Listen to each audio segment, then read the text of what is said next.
ষষ্ঠ শ্রেণীর জ্যামিতিক আকৃতির গল্পের ধারাবাহিক আলোচনা করছি। আজকে এই ভিডিওতে আমরা সমাধান করব দলগত কাজ। এই পেজ নাম্বার হচ্ছে 203। আমরা 203 পেজের এই যে কর্মপত্র আছে পড়ার ঘর মেপে দেখি এই বিষয়টা সলভ করব এবং এখানে দলগত কাজের 3টি প্রশ্ন আছে, এগুলো আমরা সমাধান করব। আমরা শিখছি ষষ্ঠ শ্রেণীর জ্যামিতিক আকৃতির গল্প। প্রথমত বলা হচ্ছে তোমাদের শ্রেণীকক্ষের মেঝের ক্ষেত্রফল নির্ণয় করো। আপনার কোনো পেজ বা কোনো ম্যাথ যদি প্রয়োজন হয় সেই ক্ষেত্রে আপনি অবশ্যই প্লে লিস্টে যাবেন। প্লে লিস্টে যাওয়ার পর দেখবেন ধারাবাহিকভাবে সাজানো আছে। আপনি সেখান থেকে আপনার প্রয়োজনীয় ক্লাসটি দেখতে পারেন অথবা কমেন্ট করবেন আপনার কত নম্বর পেজ প্রয়োজন বা এই পেজটি আপনি পান নাই, সেক্ষেত্রে যদি থাকে সেক্ষেত্রে আপনাকে শেয়ার করা হবে। তোমাদের শ্রেণীকক্ষের মেঝের ক্ষেত্রফল নির্ণয় করো। তাহলে আমাদের শ্রেণীকক্ষের মেঝে ধরে নিলাম এটা একটা শ্রেণীকক্ষের মেঝে।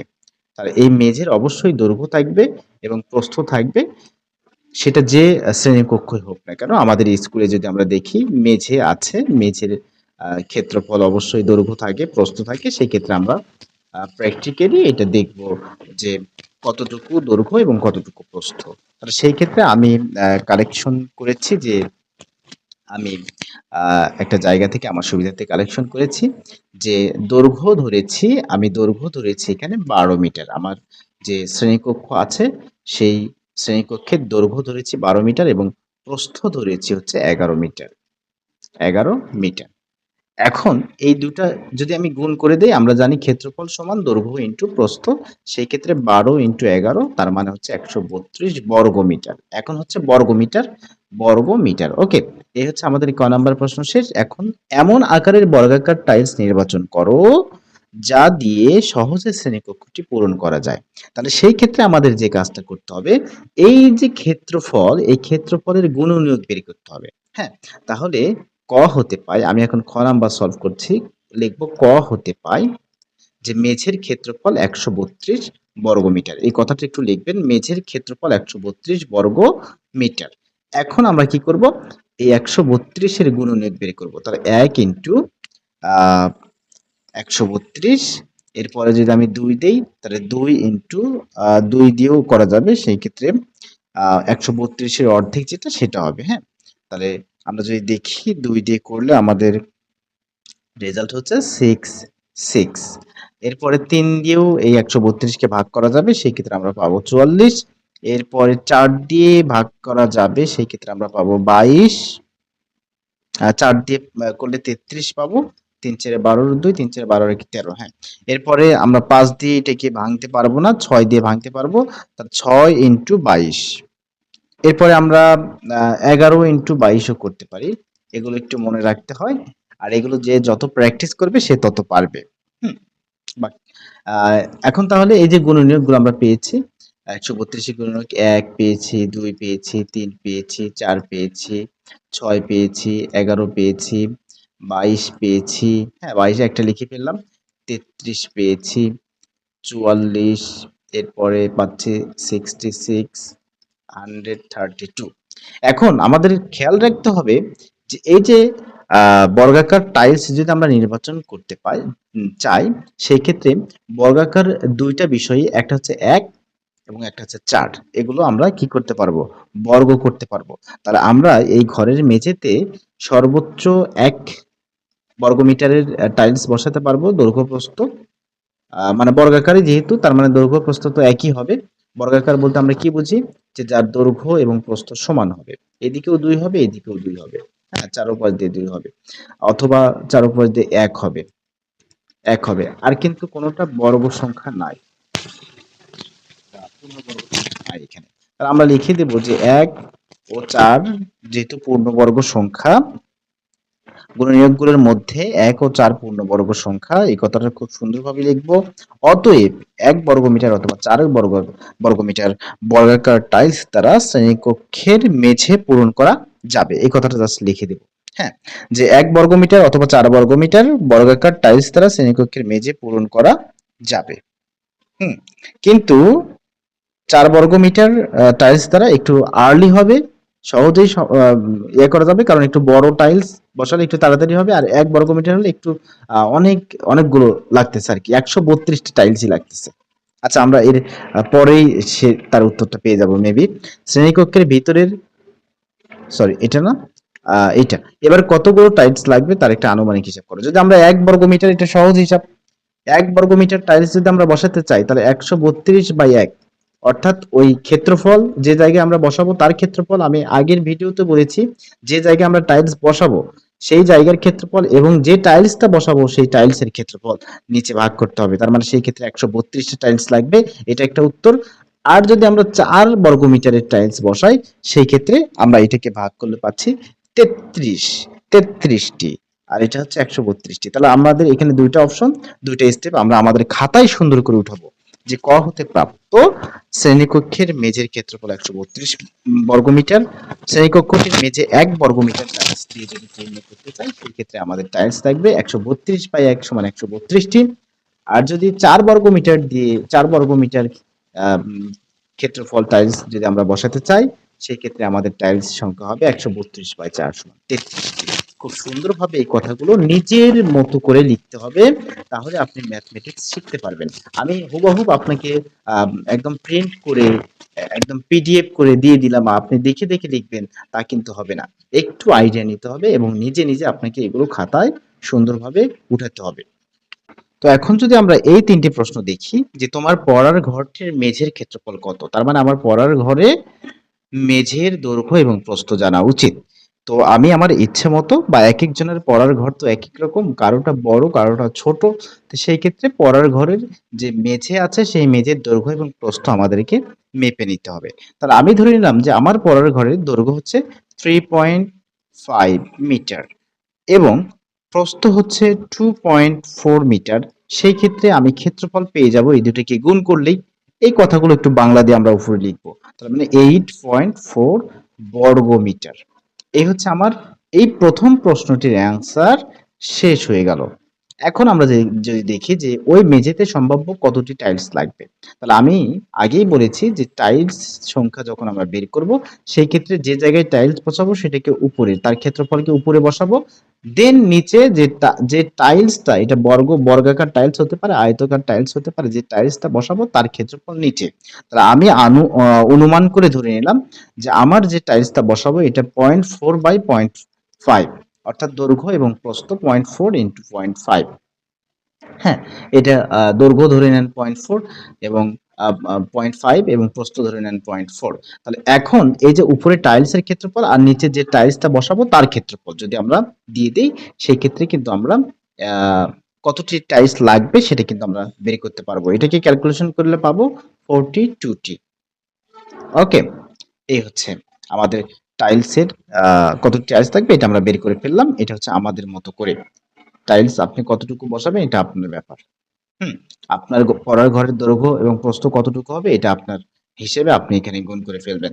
একইভাবেই টাইলস সংখ্যা আমরা আরো অনেকবার বের করেছি। আমরা বারেবারেই বলেছি যে যে জায়গায় আমরা টাইলস বসাবো তার ক্ষেত্রফল লাগবে উপরে এবং যে টাইলসটা বসাবো সেই টাইলসের ক্ষেত্রফল লাগবে নিচে। ভাগ করলে আমরা কতটি টাইলস বসাবো সেই ক্ষেত্রে, যেমন ১০০ মিটার ১০০ বর্গ মিটার একটা জায়গায় যদি আমরা ১০ বর্গ মিটারের একটা করে টাইলস বসাই সেক্ষেত্রে কিন্তু আমাদের ১০টি টাইলস লাগবে ওই ঘরের ভিতরে এই ১০০ বর্গ মিটার জায়গা পূরণ করতে আমাদের। যদি আমরা ৫ করে বসাই ৫ বর্গ মিটারের, বর্গ মিটার তো হবে না, তাহলে সেই ক্ষেত্রে ৫ অর্থাৎ ধরে নিলাম আমি ৫, তাহলে ২০টি টাইলস লাগবে ৫ করে যদি বসাই, ৫ ২০ ১০০ এরকম বিষয়টা। শ্রেণীকক্ষের ভিতরের ছাদ সহ কতটুকু জায়গা রং করতে হবে, খুবই ইম্পর্টেন্ট। ছাদ সহ বা ছাদ ছাড়া, ছাদ সহ। তাহলে এখন আমাদেরকে কি করতে হবে, আমি যদি একটা ছোট্ট করে একটা এখানে একটা ছোট্ট করে একটা ঘর দিয়ে দেই আপনার বোঝার সুবিধার্থে। একটু মনোযোগ দিতে হবে, বেশি মনোযোগ দিতে হবে এখানে, কারণ এই বিষয়টা একটু জটিলই হবে। এই যে ঘরের মেঝের দৈর্ঘ্য প্রস্থ আমরা পেয়েছি, কিন্তু আমরা ওই ঘরের উচ্চতা একটা ধরে নেব। সেই উচ্চতাকে আমি ধরে নিলাম 2.8। এখানে লিখি 2.8 ওই ঘরের যে উচ্চতা। এখন আমি এটা এখানে বোঝাবো আপনাকে। দেখেন যে ওই পুরা ঘরটার ভিতরে যদি আপনি ছাদ সহ যদি রং করতে চান তাহলে কতটুকু জায়গা আছে এটাই বের করতে হবে। রং করা পরের কথা, আগে জায়গাটা বের করতে হবে। শ্রেণীকক্ষের ভিতরের ছাদ সহ কতটুকু জায়গা, তার মানে এই যে শ্রেণীকক্ষ, মনে করেন এটা একটা শ্রেণীকক্ষ, তাহলে এই শ্রেণীকক্ষের ভিতরে দেখেন তো, এই যে এইটা বা এইটা বা ওই পাশের এই যে এটা একটা মেঝে, এটা হচ্ছে ছাদ।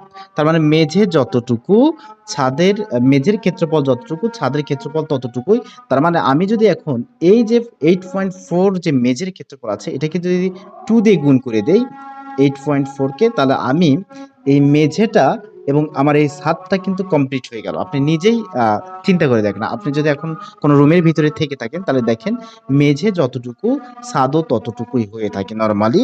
সেই ক্ষেত্রে কিন্তু আমরা এখানে 2 দিয়ে যদি গুণ করে দেই এই মেঝের ক্ষেত্রফলকে, তাহলে আমরা ছাদ এবং কি মেঝের আমরা জায়গাটুকু পেয়ে গেলাম। ছাদ কতটুকু, মেঝে মানে এটারই ডাবল আর কি, 2 দিয়ে গুণ করে ফেললাম। তাহলে এটা হচ্ছে একটা পয়েন্ট। 2 নাম্বার পয়েন্ট হচ্ছে যে আপনার ঘরে দেখেন যে কোনো এক পাশ দৈর্ঘ্য আছে, দৈর্ঘ্য প্রস্থ তো অবশ্যই আছে। তাহলে দৈর্ঘ্যের হিসেব যদি আপনি করতে চান, মানে দৈর্ঘ্য ধরেন এটা হচ্ছে এইটা, এটার ক্ষেত্রে ধরেন এটা হচ্ছে আপনার উচ্চতা, এই ঘরের হচ্ছে উচ্চতা। আমি একটু ডিফারেন্ট কালার দিয়ে বোঝাই আপনাকে। ধরে নেন এটা হচ্ছে আপনার উচ্চতা আর এইটা হচ্ছে আপনার দৈর্ঘ্য। অনুরূপভাবে এই পাশটা আমি যদি রেড পেন দিয়ে দেখাই, যে এই পাশটা ধরে নিলাম আমার প্রস্থ আর এটা তো আমার উচ্চতা থাকবেই, উচ্চতা তো আর চেঞ্জ নাই। তার মানে একবার দৈর্ঘ্যের সাথে উচ্চতার কানেকশন করতে হবে, একবার প্রস্থের সাথে উচ্চতার কানেকশন করতে হবে। অর্থাৎ আপনি দেখেন যে ধরে নেন এটা একটা দেয়াল, এটা একটা দেয়াল আপনার আপনি যে রুমে আছেন তার এক সাইডের দেয়াল। তার মানে এই যে আপনার যে উচ্চতা আর এটা ধরে নেন প্রস্থ সাইড বা দৈর্ঘ্যের সাইড, নো প্রবলেম। তার মানে এই উচ্চতার সাথে যখন এইটা আপনি গুণ করবেন, অর্থাৎ এটা যদি 10 হয় এটা যদি 20 হয়, তাহলে এই দুইটাকে আপনি গুণ করলেই কিন্তু আপনি এই পুরাটার এই পুরা এরিয়াটার ক্ষেত্রফল পেয়ে যাবেন। তাহলে এইভাবে যদি আমরা দেখি, আমরা কিন্তু অলরেডি এখানে ধরে নিয়েছি যে 3.5 হচ্ছে আপনার দৈর্ঘ্য ছিল এবং এটা হচ্ছে আপনার প্রস্থ ছিল। তাহলে 3.5 ইনটু উচ্চতা। এখন কোন উচ্চতা নিব? ওই যে ঘরের যে উচ্চতা, দেয়ালের যে উচ্চতা সেই উচ্চতা নিব। তাহলে দেয়ালের উচ্চতাকে 2.8 ধরেছি। একে 2 দিয়ে গুণ করে দেব। এক পাশ করলে হবে না, দুই পাশেই করতে হবে। অনুরূপভাবে যারা এটা বোঝেন নাই তাদের জন্য আরো একটা বিষয়।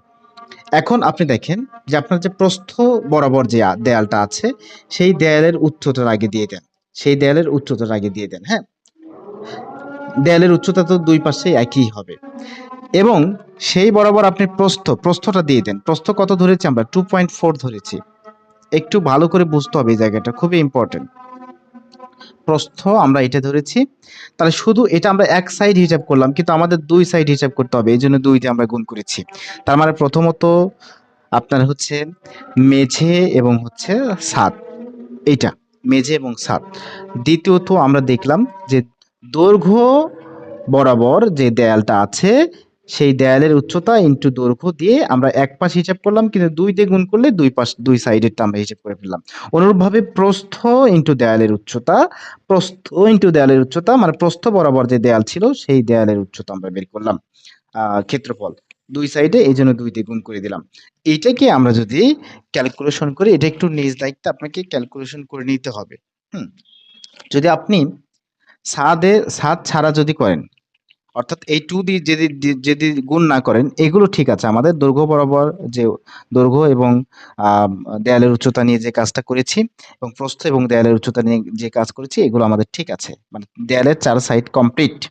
এখন যদি শুধু মেঝে হিসাব করেন তাহলে শুধু 8.4 আপনি যোগ করে দিবেন, 2 দিয়ে গুণ করবেন না। আর যদি ছাদ সহ হিসাব করেন তার মানে 2 দিয়ে গুণ করতে হচ্ছে। এটা লজিক বলছে। এটা নরমালি বোঝা যাচ্ছে যে মেঝের ক্ষেত্রফল এবং ছাদের ক্ষেত্রফল একই জিনিস। এইজন্য 2 দিয়ে গুণ করেছি বা 8.4 তাহলে সেই ক্ষেত্রে আমরা যদি শুধু মেঝে সহ হিসেব করি সেই ক্ষেত্রে আমাদের রেজাল্টটা বের হবে 41.44। ওকে? এটা হচ্ছে একটা 8.4 দিয়ে যদি আপনি হিসাব করেন। কিন্তু 2 দিয়ে যখন আপনি গুণ করবেন তখন এই 41 এর সাথে আবার 8.4 আপনাকে, অর্থাৎ 41 পয়েন্ট 44 যোগ হচ্ছে আপনার 8.4, তাহলে 49। অর্থাৎ এখান থেকে যদি আমি বুঝাই মানে এই পুরাটা, এগুলো সবগুলো যদি আমরা ক্যালকুলেশন করি আমরা পাচ্ছি 49.84। একটু গুরুত্ব দিয়ে দেখতে হবে 49.84। একটু নিজেও ক্যালকুলেশন করে নেবেন। আর যদি আমরা শুধু মেঝে যদি এপ্লাই করি তার মানে এই 2 থাকবে না।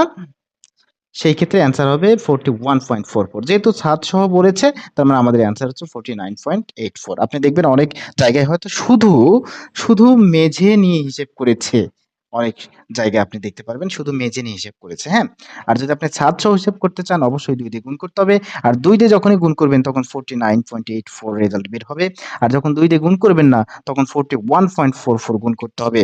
দেখা হচ্ছে নেক্সট ভিডিওতে অন্য কোনো ম্যাথ নিয়ে। ভালো থাকবেন। আসসালামু আলাইকুম ওয়া রাহমাতুল্লাহ।